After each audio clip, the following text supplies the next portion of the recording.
네, 안녕하십니까? 귀한 안식일에 주의 성전에서 또 여러분 한 분 한 분 대하여 또 이렇게 함께 예배드리니까 너무 좋고 또 감사합니다. 오늘 또 함께 찬양 부른 것처럼 우리가 주님의 못자국 난 이 손바닥에 정말 우리의 이름이 새겨져 있다라고 했는데 그 손바닥을 못자국을 만지면서 주님의 변함없는 그 사랑을 늘 잊지 않고 생애하는 신실한 주님의 귀한 백성들 되시기를 간절히 소망합니다.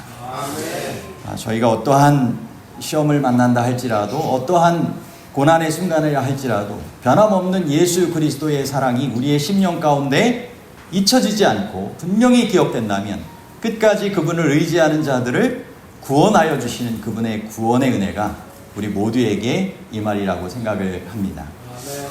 특별히 오늘 저는 어떤 최후를 맞이해야 할까? 좀 제목부터가 거창하죠? 네. 언제 최후를 맞을지는 아무도 모릅니다. 그죠? 네, 그런 것 같아요. 6.25를 앞두고 이 선악의 대쟁투 가운데 오늘 악인과 의인의 이 마지막 결국을 살펴보면서 우리 성경적인 교훈을 함께 나누기를 원합니다. 여러분, 여러 역사적인 인물들의 최후가 있습니다. 이 율리우스 카이사르라고 하는 로마 시대의 이런 정치가는 BC 44년 암살당했습니다. 우리나라의 유명한 장군이죠. 이순신 장군은 노량해전에서 일본군과의 그러한 전투 중에 총탄을 맞고 AD 1598년 전사했습니다. 적들에게 나의 죽음을 알리지 마라. 정말 유명한 이야기를 하고. 네. 나폴레옹 AD 1821년에 워털루 전투에서 패배한 이후에 이 헬레나 섬에 유배되어 6년간 생활하다 위암으로 사망했다라고 하기도 하고 독살설에 의하여 이렇게 죽었다고 하는 그런 이야기들도 있습니다. 자연사, 병사 할 수 있겠습니다. 간디라고 하는 인도의 독립운동가 AD 1948년에 암살당하게 됩니다. 하지만 무폭력 평화주의로 귀한 또 일을 했던 그런 정치가죠. 신앙의 인물들의 경우를 저희가 살펴보면 예수 그리스도는 AD 31년에 십자가형에 의하여 죽임을 당하셨습니다. 자신 때문이 아니라 온 인류를 구원하시기 위해서 그 십자가에 달려 돌아가신 것이죠. 사도 바울은 AD 64년에 이 참수형을 당한 것으로 전해집니다. 그리고 이어지는 이 후스와 제롬, 마틴 루터, 존 칼뱅 다 화형, 자연사, 병사 이렇게 되어 있는데 오늘 그 교과 퀴즈를 통하여서도 살펴보았던 것처럼 이 종교개혁자들은 무엇 때문에 이와 같은 이 화형을 당하기도 하고 또 여러 정말 비판하고 또 이렇게 정말 성경적인 주장을 하다가 그들의 마지막 최후를 맞게 되었는데 그것은 바로 하나님의 말씀, 성경을 진리 안에서 순종하고 그것을 보존하고 전달하기 위하여 이와 같은 최후를 맞이했던 것입니다. 오늘 우리의 인생에도 어느 순간 이 최후의 순간이 찾아올 것입니다. 어떠한 마음과 태도로 하루하루의 삶을 살아가야 할지 저희가 성경적인 교훈을 살펴보기를 원하는데요. 특별히 악인을, 불의를 어떤 마음으로 바라보아야 하는가. 시편 37편 1절로부터 5절에 있는 말씀을 먼저 살펴보도록 하겠습니다. 악을 행하는 자들 때문에 불평하지 말며 불의를 행하는 자들을 시기하지 말지어다. 그들은 풀과 같이 속히 배임을 당할 것이며 푸른 채소같이 세잔할 것임이로다. 여러분, 때로는 악인이 불의를 행하는 가운데서 잘 되는 것 같이 보일 수 있잖아요. 그런데 그것이 마지막이 아니라고 하는 것입니다. 그죠? 그 최후의 모습은 분명히 성경에 기록된 것처럼 다른 모습으로 맞게 되는데, 틀과 같이 속히 배임을 당할 것이며 푸른 채소같이 쇠잔할 것입니다 라고 기록하고 있습니다.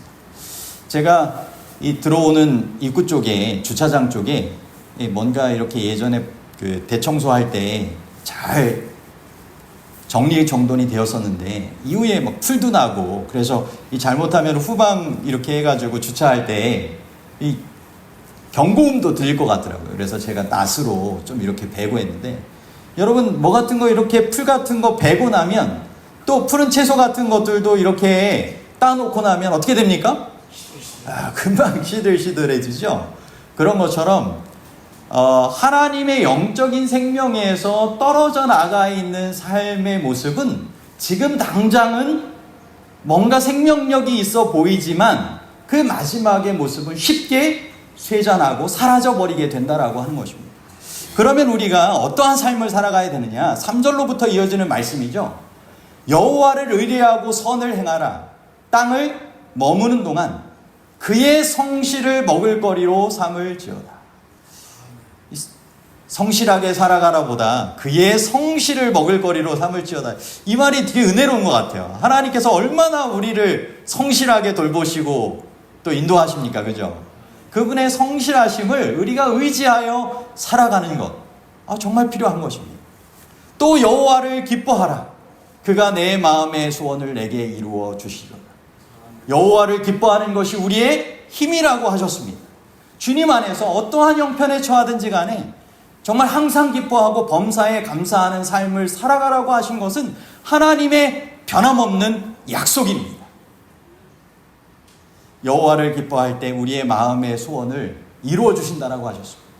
우리 스스로가 갖고 있는 소원보다 하나님께서 우리를 향하여 품으신 소원이 더 크고 더 아름답고, 그죠? 좋은 것이겠죠? 네, 여러분 이 사실을 믿는다고 하면 내가 마음 가운데 품은 소원이 있는데 잘 안 이루어져가지고 너무 마음이 막 속상해하고 그런 것은 아닌 것 같아. 그죠? 우리의 소원을 주님께 다 아랜 이후에 주님께서 뜻하신 때 가장 선하고 좋게 응답해 주실 것을 믿고 내어 맡기는 삶이 필요한 것이죠. 주님께서 분명히 내 마음 가운데 소원을 두고 행하게 하신다라고 하셨잖아요. 네, 그렇습니다. 내 길을 여호와께 맡기라. 그를 의지하면 그가 이루시고 내 의를 빛같이 나타내시며 내 공의를 정오의 빛같이 하시리로다. 여러분 우리의 길을 주님께 내어 맡기면, 주님을 의지하면 그분께서 이루어 주신다라고 말씀하셨고, 정말 우리의 의와 공의가 어디 있겠습니까? 그죠? 그런데 주님의 의를 의지하고 주님의 자비가 섞인 공의를 의지할 때 그것들이 정말 우리의 의처럼 주님 앞에 빛나게 하시고 정오의 빛같이 해주시겠다라고 약속하여 주시는 것입니다. 여러분 이와 같은 악인과 불의를 바라보았던 이 선지자 중에 한 사람, 유명한 사람이 있는데 하박국 선지자입니다. 여러분 하박국 선지자는 어떤 면에선 이스라엘이 바벨론의 포로로 붙잡혀가기 직전에 선지자들을 통하여 이제 이스라엘 백성들의 운명이 이제는 포로로 붙잡혀가게 된다. 그리고 악인은 정말 성행하는 것 같이 보이는 그러한 때의 선지자로 부름받아가지고 이와 같이 고백합니다. 하박국 1장 3절로부터 4절입니다. 어찌하여 내게 죄악을 보게 하시며 패역을 눈으로 보게 하시나이까. 겁탈과 강포가 내 앞에 있고 변론과 분쟁이 일어났나이다. 4절. 이러므로 율법이 해이하고 정의가 전혀 시행되지 못하오니 이는 악인이 의인을 애워쌌으므로 정의가 굳게 행하여 짐이니이다. 여러분 현실의 모습 가운데 믿음으로 하나님 앞에 신실하게 살아가는 사람들에게 여전히 주어지는 환경의 모습은 어떤 겁니까? 악인에 의하여 포로로 붙잡혀가게 되고, 뭔가 하나님을 믿는 신앙의 삶 가운데 정말 심각한 고통이 처하게 된 그러한 모습입니다. 그런데 이 무서운 형벌 가운데서도 하박국은 여호와 하나님의 그러한 섭리하심이 있을 것이다라고 하는 믿음이 있었고, 간절하게 자비와 은혜의 하나님 앞에 간구합니다. 그리고 공의를 실행해 주시기를 간절히 구합니다. 그때 하박국에게 임한 그러한 기별의 말씀이죠. 하박국 2장 3절로부터 4절입니다. 이 묵시는 정한 때가 있나니 그 종말이 속히 이르겠고 결코 거짓되지 아니하리라. 비록 더딜지라도 기다리라. 지체되지 않고 반드시 응하리라. 보라, 그의 마음은 교만하고 그 속에서 정직하지 못하나 의인은 믿음으로 말미암아 살리라. 아멘. 아멘. 여러분, 극심한 시련의 때에 하박국과 믿음의 사람들에게 주님께서 원하시는 기별의 말씀이 이와 같이 주어진 것입니다. 현재의 형벌 너머에 빛나는 소망과 미래의 승리가 약속되어 있기 때문에 의인의 삶을 믿음으로 살아가라고 하는 것입니다. 반드시 정한 때가 이르러 그것대로 성취되어지는 역사가 하나님의 역사 가운데 이루어질 것을 믿고 기다리라고 하는 것입니다. 여러분, 예수 그리스도께서도 예언된 그 때에 따라서, 그죠? 그 예언된 시간표에 따라서 주님께서 바라시는 그 성취의 삶을 살아가십니다.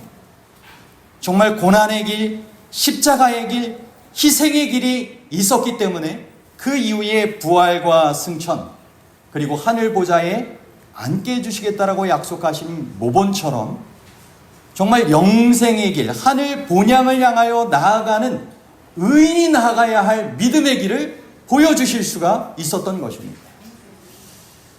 여러분, 이와 같이 어떠한 형편과 처지에 있든지 간에 선지자를 통하여 예수 그리스도의 삶을 통하여 나타난 것처럼 변함없는 믿음으로 살아가는 의인의 삶을 신실하게 살아가시게 되길 바랍니다. 의인에게 약속된 최후의 승리가 있기 때문입니다. 시편 37편 16절로부터 22절입니다. 의인의 적은 소유가 악인의 풍부함보다 낫도다. 여러분, 이 땅에서 비록 가진 재물이 많지 않다 할지라도 여러분, 하늘에 가면 하늘의 유업이 충만하게, 그죠? 우리 모두를 위하여 준비되어 있는 것입니다. 악인의 팔은 부러지나 의인은 여호와께서 붙드시는도다. 여호와께서 온전한 자의 날을 아시나니 그들의 기업은 영원하리로다. 여호와께서 우리의 영원한 기업이 되어주시길 원하시죠? 그들은 환난 때에 부끄러움을 당하지 아니하며 기근의 날에도 풍족할 것이나 악인들은 멸망하고 여호와의 원수들은 어린 양의 기름같이 타서 연기가 되어 없어지리로다. 악인은 꾸고 갚지 아니하나 의인은 은혜를 베풀고 주는도다. 주의 복을 받은 자들은 땅을 차지하고 주의 저주를 받은 자들은 끊어지리로다. 여러분, 이것이 이 땅의 현실의 모습 가운데서 일부 이루어지기도 하고 또 이루어지지 않기도 하지만, 여러분, 분명히 예수님 재림하시고 또 천년기와 그 이후의 삶 가운데는 분명하게 성취가 될 의인의 모습과 악인의 모습이라고 하는 것입니다. 여러분, 의인의 최후의 승리의 모습을 여러분 정말 확신하시고 주님의 보호와 또 공급하심을 믿으며 살아가시게 되길 바랍니다.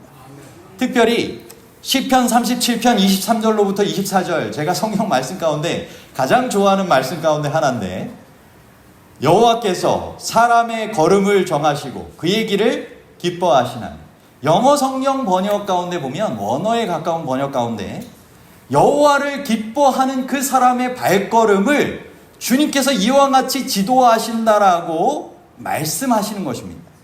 그는 넘어지나 아주 엎드러지지 아니함은 여호와께서 그의 손으로 붙드시니로다.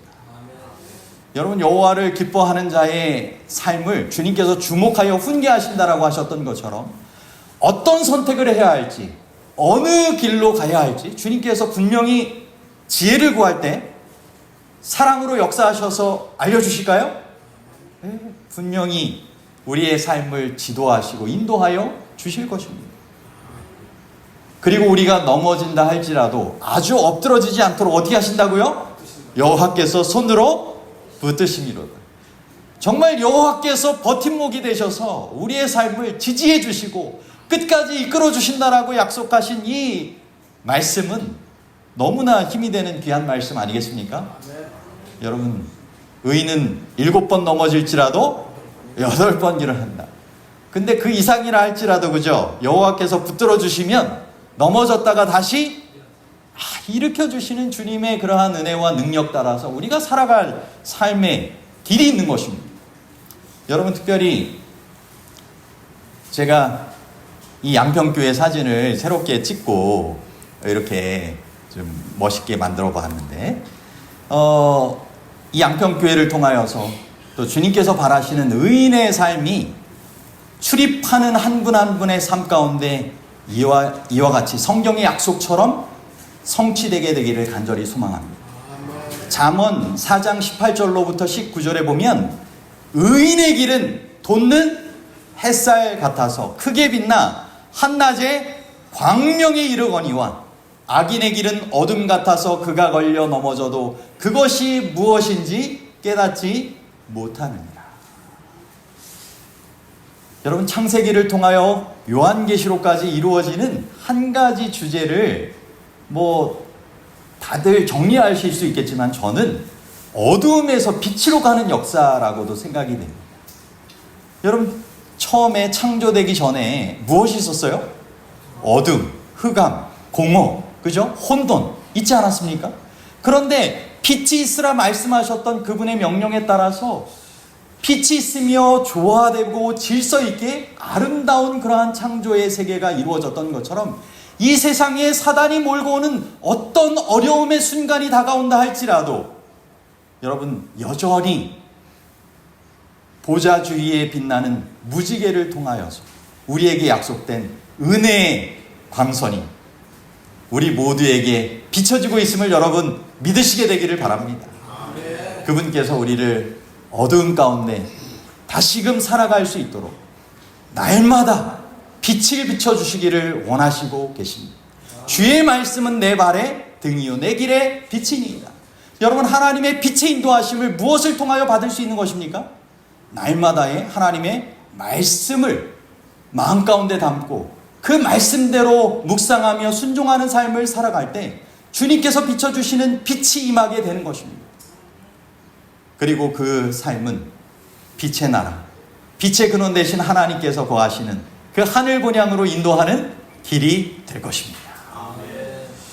여러분, 의인의 최후의 승리에 대하여 그분을 알기 위하여 책 253쪽에서는 이렇게 기록하고 있습니다. 그리스도의 생애는 계속적인 투쟁의 생애이다. 그것은 싸움과 전진이다. 그러나 그리스도를 위한 순종의 모든 행동, 그를 위한 극기의 모든 행동, 잘 견디어낸 모든 시련들, 유혹을 이긴 모든 승리는 최후의 승리의 영광을 향하여 전진하는 발걸음인 것이다. 여러분, 오늘 우리 하루하루의 발걸음이 어디를 향하여 나아가는 전진하는 발걸음이 되기를 원하시는 것입니까? 최후의 승리를 위하여 나아가는 전진하는 발걸음이 되기를 원하시는 것입니다. 우리가 그리스도를 안내자로 모신다면 그는 우리를 좁은 길로 안전하게 인도하실 것이다. 그러나 그리스도를 우리의 안내자로 모실 때 우리는 썩지 않을 생명에 이르는 길을 잃지 않을 것이며 드디어 우리가 소원하는 소원의 항구에 도달하게 될 것이다. 여러분, 때로는 이 좁은 길로 묘사된 길이 거칠고 가시가 많고 가파르고 위험하고 여러 여행하는 중에 괴로움도 견뎌야 되고 기진맥진하여 수고하며 싸워야 되는 또는 실망을 겪고 그 가운데 변함없는 소망을 간직해야 하는 길일 수 있겠습니다. 하지만 그 길은 주님께서 먼저 가신 길이고 우리와 함께 동행해 주시겠다라고 약속하신 길임을 믿으시고 그분을 안내자와 인도자로 모시고 그렇게 이 길을 걸어가시게 되기를 바랍니다. 우리가 그의 발자취를 따라갈 때 그의 빛은 우리에게 비추일 것이며 우리가 그리스도의 영광에서 오는 빛을 반사할 때 그 길은 점점 더 밝아져서 대낮같이 될 것이다. 그리스도를 따를 때 우리는 안전함이 있는데 이는 주께서 흑암의 권세가 우리 머리카락 하나도 상하지 못하게 하실 것이기 때문이다. 주께서는 당신께 의지하는 자를 지키신다. 우리는 우리를 사랑하시는 이로 말미암아 이기고도 남음이 있다. 아멘. 여러분, 예수님께서 세상을 믿음으로 정말 환난 당하시는 중에 이기셨죠? 우리에게도 세상에서 환난을 당하나 믿음으로 담대하게 승리하라고 말씀하십니다. 주님과 함께 하라고 말씀하는 것입니다. 여러분, 그분께 의지할 때 흑암의 권세가 무엇도요? 머리카락 하나도 상하게 하지 못하겠다. 여러분, 실제 다니엘의 세 친구들이 풀무불에서 경험한 것 아니겠습니까? 이것이 실제 육체의 삶을 통하여 적용되든 영적인 삶의 모습으로 적용되어지든 주님께서는 우리 모두에게 영생을 위한, 하늘나라를 위한 가장 좋은 길로 보호하시고 인도하여 주실 것을 믿게 되시기를 간절히 바랍니다. 오늘이 6월 22일이고 이제 3일 있으면 6월 25일 한국전쟁 기념일을 맞게 되는데 2024년은 74주년 됩니다. 그런데 이 리얼미터 국민인식 여론조사 기관에서 2024년 6월 20일에 여론조사 결과를 이렇게 발표를 했어요. 북한의 전쟁 도발 가능성에 대하여 어떻게 보느냐? 요즘 북한에서 오물풍선도 뭐 이렇게 날리기도 하고 뭐 여러 가지 군사적인 도발들을 하지 않습니까? 긴장 관계가 계속 올라가고 있죠. 그랬더니 이 가능성이 있다라고 답한 그런 인구가 56.4%, 없다가 40.5%. 도발 가능성이 있다라고 하는 것이 이제 56.4%로 약 한 절반 이상의 한 16% 이상이 훨씬 더 많았던 것입니다.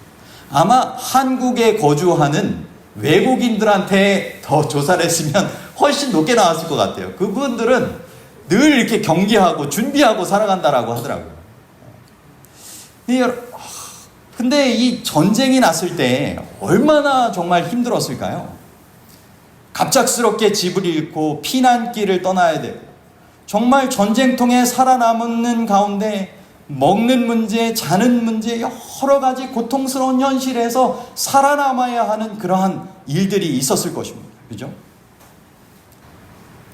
영적으로 선악의 대쟁투의 도발 가능성은 몇 프로일까요?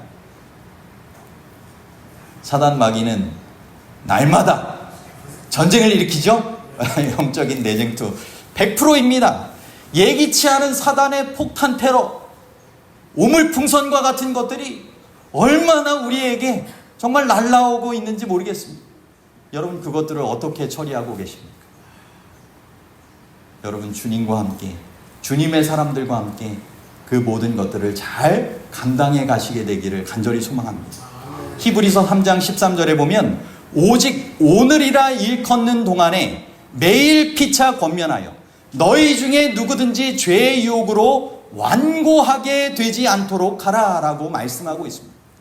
여러분, 사단은 그의 대적들을 물리치기 위하여 정말 그의 모든 사단의 그러한 병력들을 모아가지고 총공격 태세로 그렇게 나아오고 있습니다.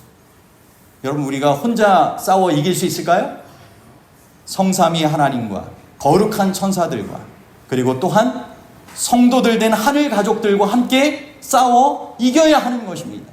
그러므로 하늘 가는 길에 영적인 순례자의 동행길에선 정말 믿음의 동지들을 함께 이렇게 영적인 삶에서 만나게 하시고 더불어 살게 하시는 것은 얼마나 귀한 축복이고 은혜가 아닌가 생각을 해보게 되는 것입니다.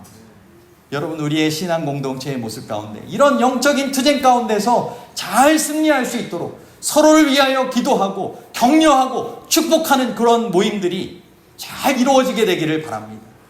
그것이 필요하여서 우리가 소그룹과 제자 훈련을 강조하는 것입니다. 여러분, 이렇게 대예배를 통하여 이렇게 함께 교제를 나누시죠? 함께 식사하고 가십니다. 어떤 분이 이 소그룹의 필요성에 대해서 그런 얘기 하시더라고요. 우리가 하늘에서 살게 될 믿음의 하늘 가족이라고 이야기를 하는데, 여러분, 가족 식구가 한번 모였는데 생각을 해보세요. 일주일에 한 번 한 몇 시간 뒤통수를 보다가 가는 것입니다. 때로는 만나가지고 대화를 나눌 때도 있고 못 나눌 때도 있고, 함께 식사할 때도 있고 식사를 못할 때도 있고 돌아가는 것입니다. 여러분, 그러한 가족관계를 내가 유지한다, 건강한 가족관계 맞을까요? 아닙니다. 여러분, 믿음의 하늘 가족으로 우리가 정말 믿음의 동지로서 서로의 어려움과 형편을 함께 알고 서로를 위하여 정말 기도하고 지원하고 이렇게 더불어 살아가는 것은 너무나 중요한 것입니다. 사단은 지금 얼마나 연합하여 우리를 맹공격하는지 모르겠습니다. 여러분, 이러한 때 우리가 어떻게 승리할 수 있겠습니까? 가족들과 함께 연합하시길 바랍니다. 성도들과 함께 연합하시게 되길 바랍니다.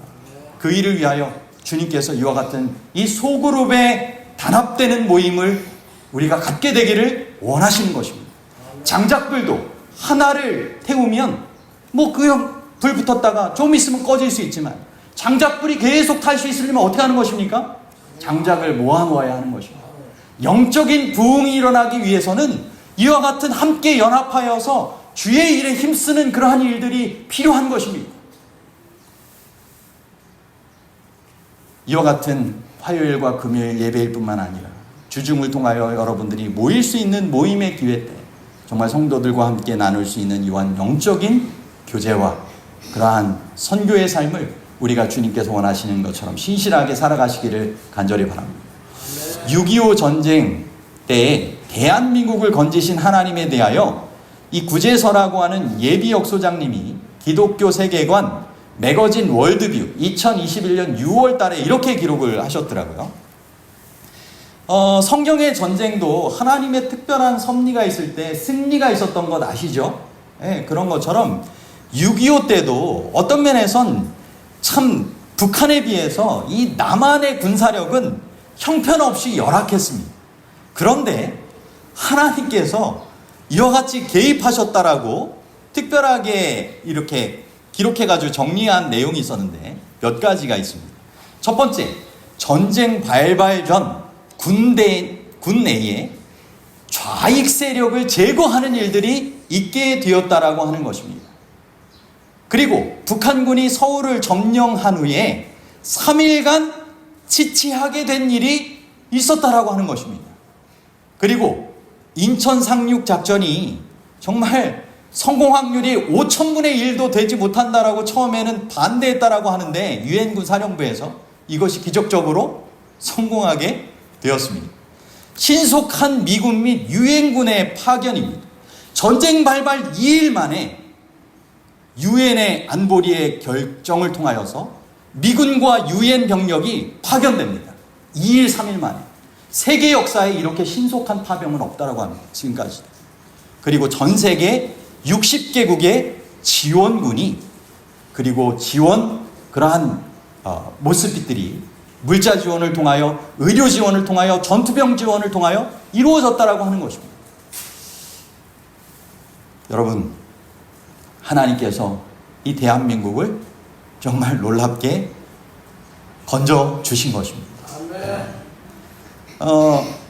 워싱턴 DC에 있는 한국전쟁 참전비 추모탑 벽면에 이런 글이 기록되어 있다고 합니다. Freedom is not free. 자유는 그냥 얻어지는 것이 아니다.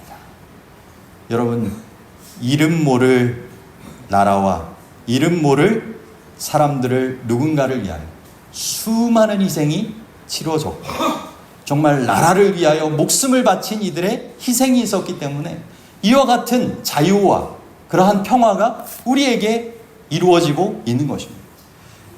여러분, 예수 그리스도의 십자가의 희생도 마찬가지 아니겠습니까? 예수 그리스도의 십자가의 희생이 정말 어느 누구든지 간에 그 공로를 의지하는 사람들을 위하여 주어졌는데 그냥 얻어진 것이 아니라고 하는 것입니다. 그분들, 예수 그리스도의 귀한 희생이 있었다라고 하는 것을 기억하시고 늘 감사와 또 기쁨 중에 다시 얻은 기회의 삶을 잘 살아가시게 되길 바랍니다. 오늘은 특별히 2024년 군봉사 안식일로 특별 기도의 제목으로 함께 지금 기도할 수 있도록 안내되고 있는데요. 여러분, 6.25 참전 용사들과 가족들을 위하여 우리가 지금 오늘 기억하여서 기도하면 좋겠습니다. 그리고 대한민국의 자유와 평화를 위하여, 또한 북한의 선교를 위하여서도 함께 기도하시면 좋겠습니다. 정말 북한에도 지금 지하 교회 성도들이 있겠죠? 안식일을 평생 지키기 위하여, 정말 안식일마다 열애되기 위하여 정말 간장을 들이마셨다라고 하는 그 안식일을 신실하게 지켰던 돌아가신 그 할머니의 믿음의 고백 경험담도 기억이 납니다.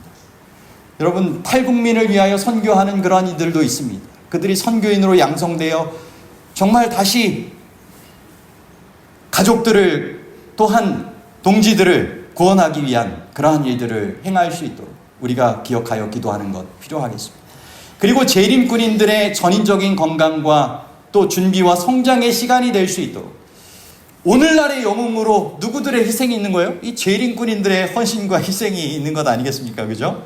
네, 저희 교회에도 우리 김용빈, 정기현, 이 장병이 있고 금요일마다 또 출석하시는 김대현 장교 되시는 분도 있습니다.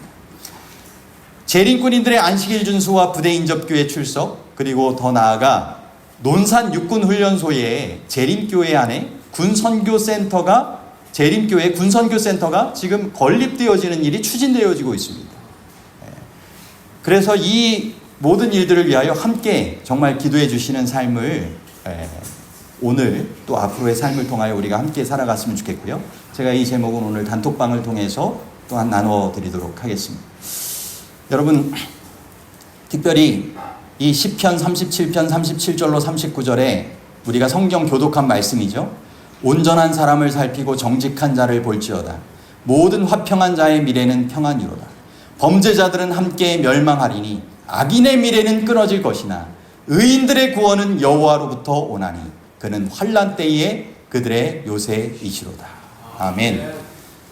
여러분, 주님께서 우리와 함께 하시는 최후를 늘 그렇게 준비하며 그렇게 살아가시게 되기를 간절히 바랍니다.